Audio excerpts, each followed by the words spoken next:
મિત્રો, જો તમારી પાસે કોઈ પણ બેંકમાં ખાતું છે અને તમે ફોનપે, ગૂગલ પે, પેટીએમ જેવા એપનો ઉપયોગ કરો છો અથવા તમારી પાસે એટીએમ કાર્ડ છે એનો પણ તમે ઉપયોગ કરો છો, તો મિત્રો આ વિડીયો તમે ખાસ જોઈજો. કેમ કે 1 એપ્રિલ 2024થી આરબીઆઈએ બેન્કિંગના નિયમોમાં ફેરફાર કર્યા છે. કેમ કે જો તમને આ નિયમો નહીં ખબર હોય તો તમારા ખાતામાંથી પૈસા કપાશે અને તમને ખબર પણ નહીં રહે.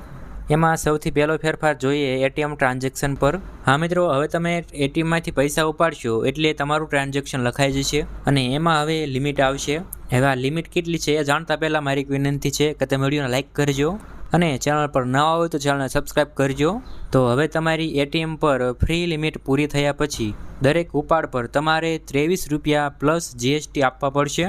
હવે આ એટીએમમાં પૈસા ઉપાડવાની લિમિટ કેટલી હોય એ હું તમને જણાવી દઉં. તો પોતાની બેંકનું એટીએમ હોય, જેમ કે મારે એસબીઆઈ બેંકમાં ખાતું છે તો હું એસબીઆઈના જ એટીએમમાંથી પૈસા ઉપાડું તો એમાં દર મહિને 5 વખત મફતમાં પૈસા ઉપાડી શકો છો.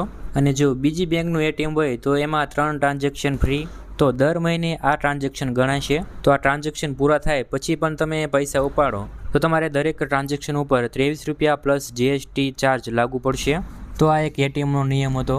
હવે બીજો નિયમ છે યુપીઆઈ ઉપર.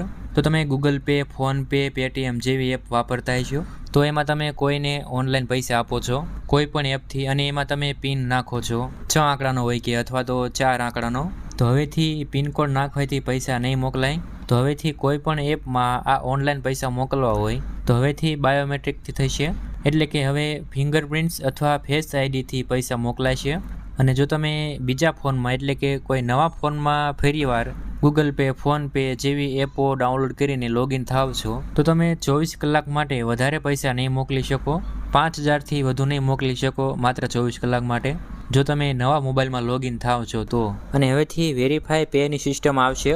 એટલે કે તમે કોને પૈસા મોકલી રહ્યા છો તેનું આખું નામ બેંક પ્રમાણે તમે પૈસા મોકલો એ પહેલાં દેખાઈ જશે. તો એવી સિસ્ટમ પણ હવે લાગુ થશે. હવે ત્રીજો નિયમ એના ઉપર છે કે જેમના ખાતા બંધ હાલતમાં છે એટલે કે બેંકનું ખાતું ખોલીને એમાં ઘણા ટાઈમથી લેવડ દેવડ જ ન કરી હોય તો એવા ખાતાનો નવો નિયમ એ છે કે એ ખાતામાં 2 વર્ષ સુધી કોઈ લેવડ દેવડ નથી થઈ તો બેંક તે ખાતાને ડોરમેટ એટલે કે નિષ્ક્રિય જાહેર કરી દેશે. પછી તમે આ ખાતામાંથી પૈસા ઉપાડી શકો કે નહીં જમા કરી શકો.